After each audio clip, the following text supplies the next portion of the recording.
You have big dreams of losing weight and creating a healthy, joyful life. But you find yourself craving sugar, caught up in what the scale says, and diet hopping. Dieting is the old way of losing weight. And the good news is I'm going to give you a new way of eating so you can ditch diets for good and build a healthy relationship with real food. My name is Megan Olson, certified nutrition practitioner, creator of Skinny Fitalicious, and your host of the Dish on Diets show.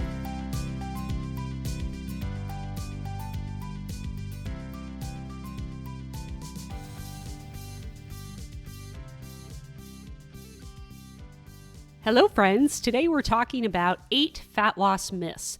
I posted a reel on Instagram recently about common fat loss myths. And if you're not following me over on Instagram, I highly recommend you do. I am Skinny Fitalicious, so you can come give me a follow over there. After I posted this reel, I asked my followers to tell me what were some of the other things that they weren't sure of, whether or not they were myths, so I could debunk them. So today, I'm going to share with you some of these myths that I received from people. And the good news is many of you are likely way overcomplicating what you need to do to get healthier, feel better, have better energy, be fitter, and lose some body fat. And you're probably being distracted by all these random things, okay? And not to fear, if this is you, because I see this so frequently with clients, it happens to a lot of us. And it really is crazy how much nonsense is out there. And my mission is really to simplify health and permanent weight loss for women over 35. Now, before we get to the meat and potatoes of today's podcast, I love saying that, I received a listener question. And guys, if you ever have a listener question, you can email me your question at megan@skinnyfitalicious.com, or you can send it to me via Facebook or Instagram if you follow me there. Now, this message is from Lisa, and here's what Lisa said. Good morning. I have really appreciated your positively oriented advice and enjoying listening to your podcast. I am struggling with breakfast. When I try to eat something high protein like eggs, I get constipated and don't feel great. My usual breakfast is whole grains, no sugar, muesli, a variety of nuts, and fresh berries with 2% milk. Would you think this has enough protein to follow your advice? Should I be doing something differently? Thank you so much, Lisa. Okay. Now, I receive these types of messages that are very specified like this from a lot of women over 35. And the challenging thing is, unless you are working with me as a client of mine, I really don't know. Number one, I can't ethically give you very specific nutritional guidance. I have no idea what your medical history is, your medications, what your diet history looks like. And most importantly, I have no idea what the rest of your nutrition and lifestyle looks like outside of breakfast, like in this case. And unfortunately, Lisa, I cannot give you specific direction or tell you if what you're doing is right or if you're getting enough protein. I can say that constipation usually is a lack of adequate hydration or a lack of inadequate fiber in your diet. And this does happen from time to time with clients who are trying to increase their protein. And if they're on really low fiber diets, they will notice they're constipated more just by the mere fact of increasing their protein. Now, it could be those things. I don't really know. Those would be the first two things that I would look at. But honestly, there could be other reasons for why this might be going on. You could even have a medical condition like IBS or low stomach acid. But I would say, generally speaking, what I've seen in practice is inadequate fiber and hydration. Those tend to be the two culprits. But like I said, there could be something else going on, but that's a more rare case. But anyways, ethically, I can't give you guys really specific advice. I do have a protein calculator on my website. You can utilize it. It's actually called a calorie calculator, but what it'll do is it'll calculate your calories and tell you what your total protein goal is for the day. You can ignore the calories if you're just working on your protein. Use the calculator to find out like how many grams of protein per day should I be aiming for? So you can do that. But, the truth is any medical professional is going to tell you the same thing as me. We can't ethically give you very, very specified advice. And sometimes I do have women over 35 who I speak to in my free consultations asking me things like this, like how much protein should I eat or how many calories should I eat? Number one, that is not the purpose for those calls.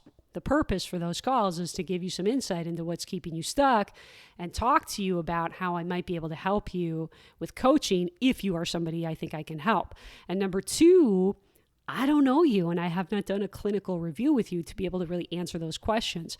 I think many of us have this desire for like a quick answer or a solution, but it doesn't work that way. It really is a process you have to work through step by step. So anyways, I hope that gives you a little bit of direction and insight, and hopefully that gives you some perspective. Okay, now for the meat and potatoes of today's podcast, which you've all been waiting for, the 8 fat loss myths.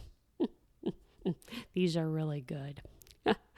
Number 1 is you need to starve yourself to lose weight. Oh my gosh, this is the worst one. It is so common for women to think, when a woman automatically thinks about just trying to lose some body fat, automatically, I think the thought process goes to, I need to starve myself. I can't eat anything I like. I gotta be super strict with my diet. And here's the thing, starving yourself is not normal. Extreme hunger in a calorie deficit, in a fat loss phase is actually not normal. If you have extreme hunger, your calories are way too low or something else is way off. I have a podcast called Why You're Hungry on Weight Watchers, and it's one of my most popular podcast episodes. It's episode 29. I recommend you listen to this episode. And it's not just applicable to Weight Watchers. It's applicable to whether you're doing calorie counting or some other way of getting yourself into a calorie deficit and dieting to lose some body fat. No matter what approach you're taking to lose some body fat, and if you're starving, that podcast episode will be applicable to you. So if you need help with that, I recommend you go listen to that. But the bottom line is, if you are starving while trying to lose weight, you are going to be very inconsistent with your calorie deficit, and therefore your results will be inconsistent because no one has the willpower to ever starve themselves. I lost 80 pounds in 2009, and I never starved myself. I honestly believe a big hurdle for women for losing weight permanently is this belief that they need to starve and restrict themselves so much. But it simply isn't true and really can create more problems and do more good. And I think a lot of women honestly just don't know how to properly fuel their body and how to eat enough nutrient-dense food along with what I call sometimes foods, the less nutrient-dense foods to reach their goals. And that's the real thing you need to work on, honestly. I mean, often this is why I work with clients first on adequately fueling their bodies with the right amount of food before ever even attempting a calorie deficit. Now, every client is, different, but for the majority of cases that I work with, we're working on just adequately fueling the body. We don't immediately go into deficits typically.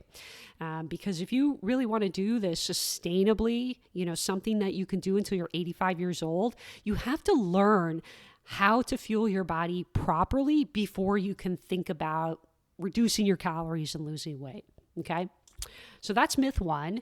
Myth number 2, I have to fast to lose weight. This is honestly the most annoying myth ever, because I get asked this question on social media by people all the time. What are your thoughts on fasting? What do you think about fasting? Oh my gosh, I feel like I'm banging my head against the wall. Guys, fasting is not magical. And it is definitely not required. It is one way you can create a calorie deficit. I actually have a podcast episode called How Weight Loss Works, episode 85, where I explain this related to several diets, and fasting is one of the diets that I go over. I also have a fasting episode where I go into detail about fasting and how it's not required for weight loss and what the science says. That is episode 20. The short version is fasting only works if you are creating a calorie deficit. I've had multiple women come to me over the years telling me they've tried fasting and lost 0 weight. You know why? Because all they did was reduce their eating window, but they were still eating the same number of calories overall. It always comes back to a calorie deficit. For some individuals, fasting can help them get into a calorie deficit without having to look at portions and think too hard about it. But the bottom line is you do not need to fast to lose weight, and fasting is absolutely not magical. There is nothing great that it's doing to your body. I know there's a lot of people out there that are proclaiming all these magical things that it does. None of it's true. The science just does not support some of the claims that people are saying about it. Now, I have seen a lot of older menopausal women being marketed this myth about fasting, and that they must fast to lose weight in menopause, and that the only way to lose weight in menopause is to fast. And I've actually gotten a lot of questions about a specific diet that is actually targeted to women in menopause, and it's called the Galveston diet. It was written by an OBGYN who wrote this book about what helped her lose weight during her menopause transition. It was basically the way she figured out how to take weight off, and the name of the diet is the name of the city in Texas where she's from, Galveston.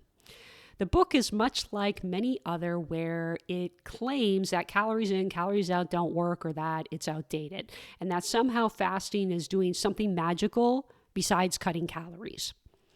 And the diet itself has 3 factors. The first is a specific macronutrient ratio. Your macronutrients are protein, fats, and carbs.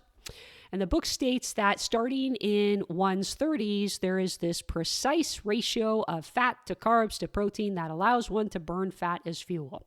The second premise of the diet is intermittent fasting.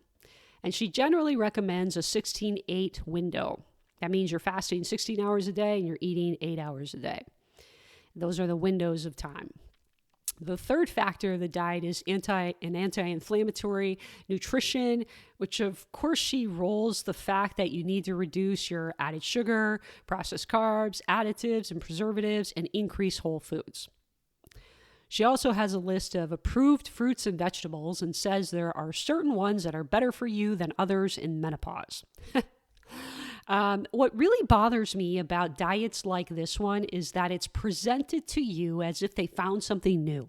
The only reason it works is because we're establishing the right number of calories and nutrients for a person's goal. Is this the only diet that's going to help women lose weight in menopause? No, absolutely not. And I find with these kind of books, it's not really highlighted well to the public that this is one of many diets that could help you. And I get that that's not great marketing to say that, to say basically what you're promoting isn't that novel. But so often these things are presented to women, especially menopausal women, as if this is something revolutionary and groundbreaking. And when it's presented as something, some new thing, it's inaccurate to what the science says, and it's confusing to the public, to the people, to you. So in this book, she focuses a lot on fasting. And if fasting, helps you get into a calorie deficit, that's great. I'm all for that. But what I wish people would just admit is that fasting is not working in some magical way. All it does is create a calorie deficit. That's all. It's just a way to get into a calorie deficit. Now, the thing that I really have a problem with this book are some of the citations. And I'm just going to point out a few because I'm not going to do a whole overview of this book. It's not worth it, in my opinion. When I look at the citations used in this book, they argue my point, not theirs. The problem with these mainstream diet books is there's a lot of references in them, but most people, the public, they aren't experts in these topics or reading research studies. They just see the number of citations and think, oh, wow, this is a well-referenced book. But when I take and look through some of the citations, the references don't actually support the specific claims she makes in the book. For example, in chapter 10, it talks about applying the Galveston diet in the long term. And in the section titled Continue Intermittent Fasting, it talks about it as an effective alternative to counting calories. And it cites a study by Steger, which is linked in the show notes for you. And that study by Steger, it gives it away in the title. Intermittent and continuous energy restriction results in similar weight loss and body composition changes in a 6-month randomized pilot study. So right here, the study she is citing to suggest we should continue fasting is saying that fasting is no different from cutting calories. And yet, she's got it in the section of her book where she talks about how fasting is better than cutting calories. In my opinion, that's really deceptive to people. Really deceptive. I also think it's interesting she uses this reference because back in chapter 2, she references the fact that calories in, calories out is an outdated model. But again, this research paper validates that cutting calories is an effective way to lose weight. And I'm not the one who found this reference. She's the one who cited it in her own book. She contradicts herself. I will also tell you that there is not one single reference in this book that her macronutrient percentages are necessary or optimal for weight loss. She shows no research that supports that. You know, the body has a wide strike zone for what macronutrients it can thrive on. And people spend a lot of time like trying to micromanage these things, like micromanage how many carbs they're getting and how much fat they're getting and what the percentages are. At the end of the day, that doesn't matter as long as you're hitting your protein and your fiber for the general population. Additionally, there is not one single reference in this book that supports her claim that the approved fruits and vegetables are necessary for weight loss or are more effective than other fruits and vegetables for managing menopausal symptoms. I mean, she literally has a list of fruits and vegetables that are better in menopause. But she gives no evidence. There's no references for why this is so. Where's the science? There's no science that validates what she's saying. So again, why would you get results on a diet like this? Because she creates a calorie deficit through eating more whole foods and protein and cutting calories overall by doing fasting. The specifics around what time to eat and whether it's this whole food, this fruit, or this vegetable is really irrelevant. And that's what the science really says. So that's fasting. Fasting is a myth. You don't need it, and it's nothing magical. But if you like to do it, go ahead and do it. Myth number 3 is a 1,200 calorie diet is best. I don't know where this 1,200 calorie number came from, but it seems to pop up a lot. I still have consultations with women who will tell me their doctors are still telling them that they should go on a 1,200 calorie diet. And I'm like, that's just not appropriate in most cases. I even have a podcast episode called 1,200 Calories is the Fastest Way to Kill Hormones. It's episode 11. So you can go listen to that. The problem is this 1,200 calorie number, like I said, has been thrown around and everyone has different energy requirements. It's just not appropriate for everyone to be eating so few calories. And it really can have serious consequences for women because the female body is more sensitive to the stress of eating too little food. Also, the thing is if you start your fat loss too low in calories, you are going to get to a place where you back yourself into a corner because once your body and your metabolism adapts to 1,200 calories, where are you going to go from there? 1,000 calories? 800 calories? I mean, it's just not feasible. And it's a recipe for thyroid downregulating, poor energy, binging, and weight regain because of how our metabolisms adapt. The bottom line is the goal is always to eat as much as possible and still lose fat. So 1,200 calories is not for everybody. Okay, myth number 4 is that there are good and bad and poisonous foods. This couldn't be further from the truth, and here's why. The devil is always in the dose. You know, a lot of individuals you see on social media are standing around in grocery stores telling you how bad a certain food or how bad a certain ingredient is, but they fail to convey to you that the devil is in how much of that thing you are consuming. And of course, what is your family history? What are your conditions? What are you susceptible to? I mean, we can overdo a lot of healthy things. Like you can overdo exercise. You can overdo drinking too much water, right? And so I feel like we just get so hyper-focused on like what's good and bad. And, you know, people will get all kind of bent out of shape about certain things. And I'm like, but are you doing that in a mega dose where you really need to be worried about that?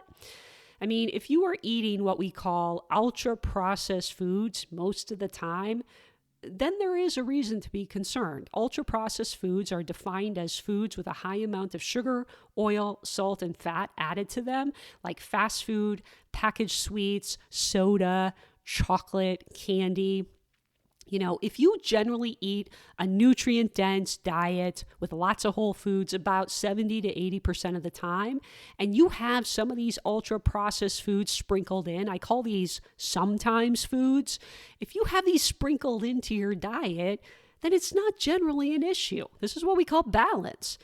But if this is what you eat the majority of the time, like you eat fast food every day of the week or 3 meals a day, right? Then this is a problem from a health and weight loss standpoint. But to micromanage every little ingredient when you're getting such a small dose of it sometimes, it doesn't make sense. Like, why are we worried about that? We need to see the forest, not the trees, right?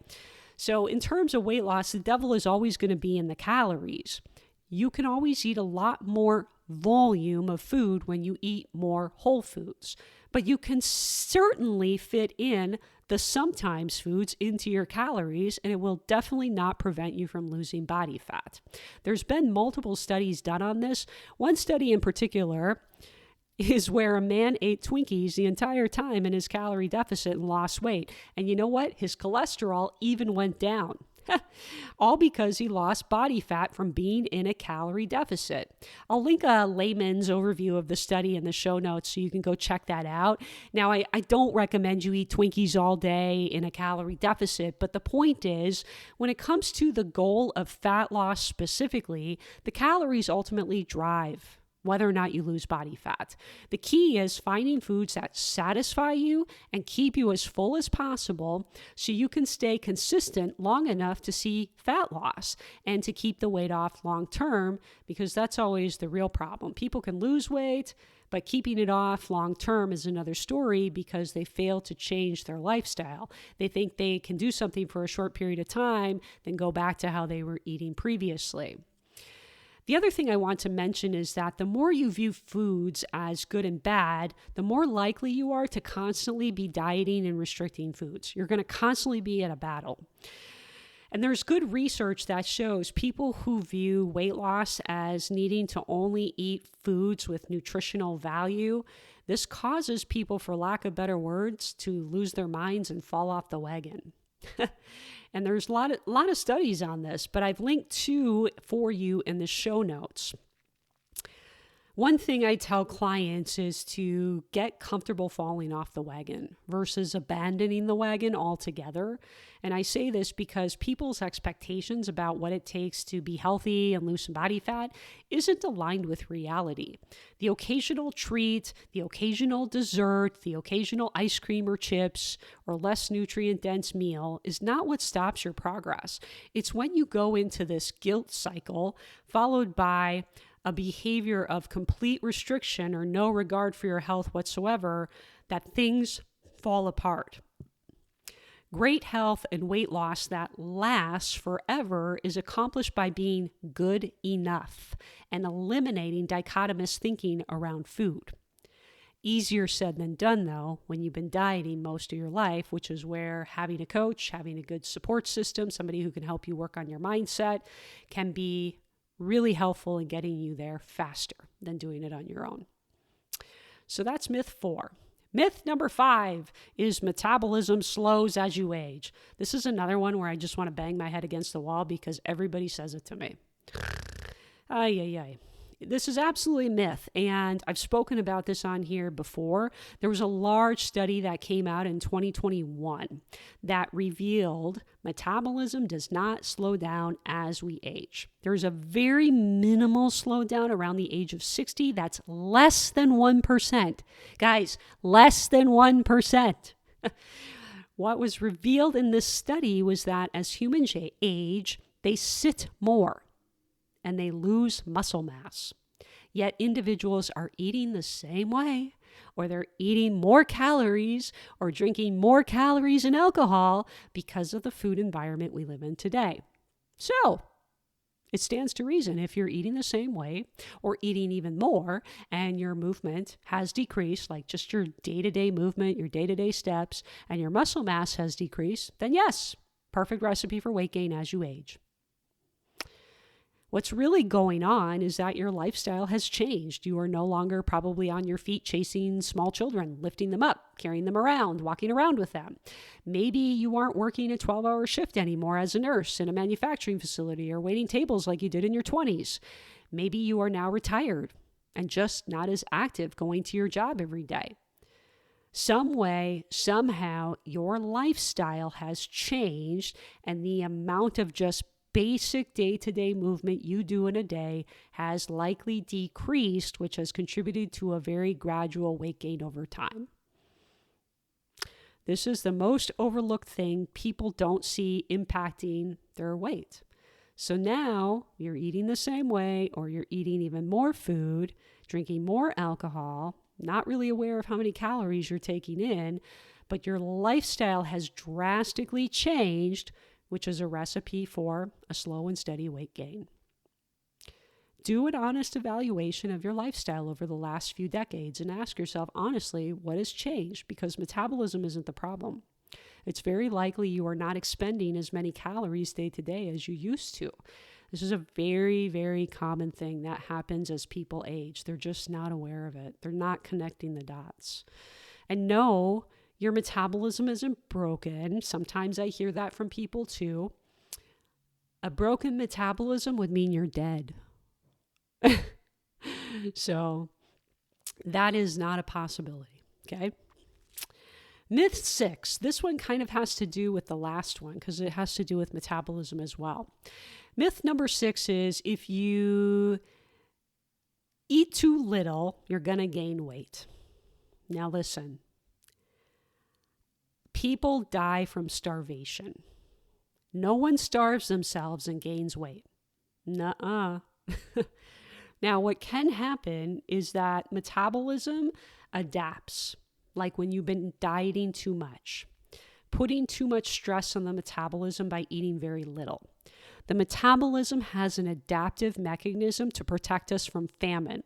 So thyroid downregulates, immunity downregulates, sex drive and sex hormones downregulate, brain function goes down, digestion slows down. Those are all consequences of chronically dieting and eating too little. Your metabolism adapts and slows down to try to keep you alive. This is why we don't diet and cut calories all the time. The body perceives famine and begins to work against you, making weight gain very easy. What happens in these instances, and I actually spoke about this in podcast episode 83 when I talked about the Optavia diet and how your metabolism adapts to you eating 1,000 calories or, whatever calorie number it is. I'm just using the 1,000 calories as an example. You begin to slightly eat above the 1,000 calories that Optavia had you on. And what ends up happening is you start to store body fat because you've trained your body to adapt to 1,000 calories. So for people who get into these scenarios, they need to begin eating more food to remove the stress off the metabolism before they can ever think about starting to lose weight or going back into a calorie deficit. And the biggest barrier for those individuals is their mindset and fear of gaining weight. But going through this process, it's necessary if you want to lose more body fat. Honestly, this is why I always say we have to eat as much as we can and lose body fat because there's consequences to cutting your calories too low, and this is one of them. Eating too little makes it very easy for you to gain weight back because of this adaptive mechanism that your body has. Okay. Myth number 7, cutting sugar helps you lose weight. Man, I honestly can't believe we're still doing this thing with sugar. Eliminating sugar is not a weight loss strategy, first of all, and it's also not necessary. Way too many women tell me their game plan for losing weight is cutting sugar. I'll talk to women in my free consultations and they'll say, I've been trying to eliminate sugar. That's not a weight loss strategy. It's also not necessary, and it may be hurting you more than you realize. You can eliminate sugar all you want, and you can end up under-recovered, having low energy, having poor sleep, ending up binging later on because you're depriving yourself so much. And believe me, I've seen it a million times in my practice, women trying to do this kind of thing. Sugar in and of itself is just energy, and it comes in a lot of different forms. A candy bar type of sugar is very different than a banana or an apple type of sugar. Now, it's easier to overconsume high sugar foods if they are high sugar foods, void of nutrients like fiber, that are ultra processed like candy bars, then yes, it can be easier to overconsume those foods. However, fruit has sugar. Potatoes have sugar. Yogurt has sugar. Peanut butter has sugar. Oats have sugar. Rice has sugar. Nuts have sugar. There are plenty of high quality whole foods that have sugar. And even still, sugar in and of itself is not bad. It's all about balance. Trying to eliminate sugar is not a strategy, number one. And number two, it's just not necessary. And number three, it can actually cause more harm with your eating than good. Do I think you should be trying to eat mostly whole foods and reducing the amount of ultra-processed foods you consume? Of course. But now we're talking about a different thing. We're talking about improving the composition and quality of your food choices. It's more important to say, I'm trying to eat more whole foods versus saying I'm trying to eliminate sugar. That becomes obsessive. It becomes restrictive. It does not help in the long term. It's not a strategy. What people do is they try to add more fruits, add more veggies, add more protein, and as a byproduct of adding, they eat less junk. It shocks me that people still think this way, that sugar is evil and sugar is the thing that they have to go after. We have to change our mindset around some of these things, guys. When I ask women how it's working for them, cutting out sugar, they'll say things to me like, well, it's okay for a couple of days and then the candy calls me. Or it goes okay for a few days and then I overeat the cookies. I just need more willpower. No, you need more common sense. How do you not connect the dots that the restrictiveness of trying to eliminate sugar is what's causing you to binge and the lack of willpower? You are overly exerting willpower for no reason. Eliminating sugar is just not necessary, and it's not a weight loss strategy. Hopefully, at some point, we can get off this bus. I hope. Okay, last one. Myth number 8 is you need to eat carbs naked. And my responses to this, does this mean you can only eat carbs with clothes on? I honestly don't know where people come up with this nonsense. Okay, podcast episode 93, I talked about the dangers of oatmeal, and I do not say oatmeal is bad for you. I actually talk about insulin spikes and how this is not something you need to worry about unless you are diabetic. The science is very clear.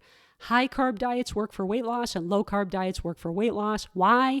Because as long as you are in a calorie deficit, you will lose weight either way. I cite a study about this specific topic in my free hormonal weight loss class for women over 35. That class is linked in the show notes. It's always there, so you can go watch it. Now, I have had clients who've told me that they've worked with other nutritionists who have told them to never eat carbs naked. And now these clients are scared of eating an apple on its own. It's insanity, and it's doing more harm than good. I know these individuals probably mean well, but the rigidity of this type of messaging is doing more damage to people's relationship with food than helping them. When I speak to a client, I simply say, make sure you're getting your daily protein and fiber in the best you can. That way, you will be less likely to overconsume ultra-processed carbs high in calories. Here's what's also really terrible about this messaging and saying something to the public like, you need to eat your carbs, with something else. You can't eat them naked. When you hear someone say you can't eat your carbs naked, you immediately think in your mind, that's why I can't lose weight. It's not that I'm eating too many calories. It's not that I'm deficient in protein and fiber. It's not that my step count is too low. It's not that my muscle mass has decreased. Oh no, it's none of those things. It must be because I'm eating my carbs naked. We attach ourselves to this story because it sounds new and groundbreaking. It's not as exciting as the boring stuff we hear all the time.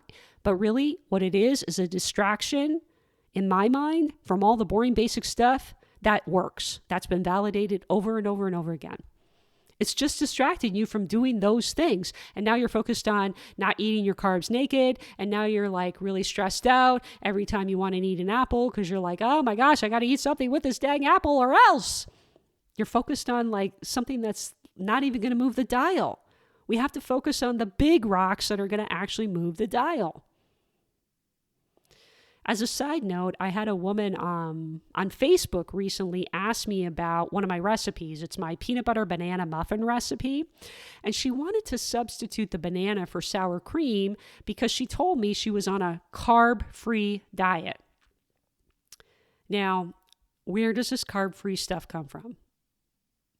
Because all foods have carbs in them unless they are whole sources of protein. Foods like shrimp, chicken, steak, cod, salmon, eggs, bacon, pork chops, turkey. These are whole food sources of protein that have 0 carbs. All other foods contain carbs. Peanut butter has 7 grams of carbs per serving. Sour cream, which ironically is the food she wanted to substitute for the banana, has 7 grams of carbs for 1 cup. Nuts have carbs. Beans have carbs. Yogurt and cheese have carbs. Every single food contains some amount of carbs. There is no such thing as being on a carb-free diet unless you are on a carnivore diet, which I never recommend. That's probably the most dangerous diet to ever be on.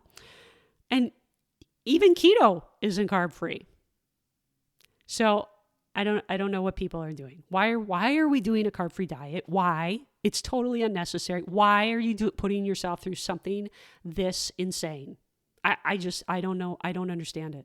I am so willing to understand the perspective of somebody who's doing this, but it doesn't make any sense to me.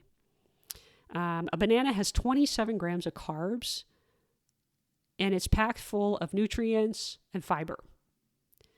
I mean, think about this. We are scared of eating 27 grams of carbs of a food that's got nutrients and fiber. Guys, there's something very wrong here that people think this way. I promise you, bananas are not why people are overweight. It's not the bananas. People are not sitting around binging on bananas. People are not, coming to coaching calls with me and saying, Megan, I just can't stop eating apples. I'm grapes and cantaloupe. Like I'm just binging on it all of the time. Nobody's coming and telling me these things. And it's just not happening. And it's really sad that we live in a time where we are demonizing really nutritious foods that could actually help you feel more satisfied and be more consistent overall with your diet. I mean, the fact that we can't eat a banana in a muffin recipe, I mean, how much of one banana is actually in one muffin when you actually break it down? You're not getting 27 grams in the entire muffin. It's across the entire recipe. So, and it's really interesting too, because a lot of people just don't even know like what they're saying doesn't even make sense. Like when somebody says I'm on a carb-free diet, they don't even realize that that's not even a thing. They don't even realize that peanut butter has carbs and sour cream has carbs and nuts have carbs and yogurt has carbs. Like they don't even realize that these foods have some source of carbs in them. So they don't even really understand what they're saying and how silly it sounds. I mean, really what you're doing is a version of low carb. Let's just call it that. It's not no carb, it's low carb. That's really what you're doing. And even low carb may not be necessary. I see a lot of people who are doing low carb and they feel like crap. Yes, there are people that can thrive on it, but is it necessary to lose weight to cut your carbs? No, it's absolutely not. I will be the first one to tell you that when I was losing 80 pounds, I did not cut my carbs. And there is no way I would have ever been able to do it or sustain it since 2009 if I had cut all my carbs, because I love my rice and my beans and my lentils and my pasta and my breads and my occasional ice cream and chips and popcorn and chocolate. I love that stuff. It always comes back to balance. And remember what I say all the time, can you do it until you're 85 years old? That's the other piece of it. Okay, ladies, so I think that was enough fun for today, breaking down those 8 myths. Am I right? Ladies, hopefully this was good news to you. Hopefully it's good news to you to hear that you don't have to do these hard, crazy, rigid things. You don't have to overcomplicate it. And listen, if you have more myths or you're not sure about something, send me a note. I'm always shocked by what people tell me they're doing. So, apparently I'm looking to be more shocked these days. I actually want to help you cut through some of this nonsense because there's just so much of it out there and people talking so much crazy stuff these days. And it really is easy for you to get distracted from the basics that work and have been proven over and over again. And when we get distracted, we get confused, and then we end up spinning our wheels over and over again. And so my mission for you is to really cut through that and help you see how silly some of these things are and why the really basic, boring things can work. I mean, you can really simplify this. You don't have to overcomplicate it, okay? So anyways, that's all we got today. I hope that this was helpful for you, and I'll chat with you soon. Hey, if you enjoyed this podcast, you have to come check out my free weight loss class. It's the 5 steps to lasting weight loss, how hormones impact weight loss, and the truth about lasting weight loss without relying on willpower, workouts, or deprivation. Click the link in the show notes to watch that free class today. And if you are a woman over 35 with 20 to 50 or more pounds to lose, schedule a free weight loss breakthrough session with me after you watch that class. And let's talk about your 20 to 50 or more pound weight loss plan.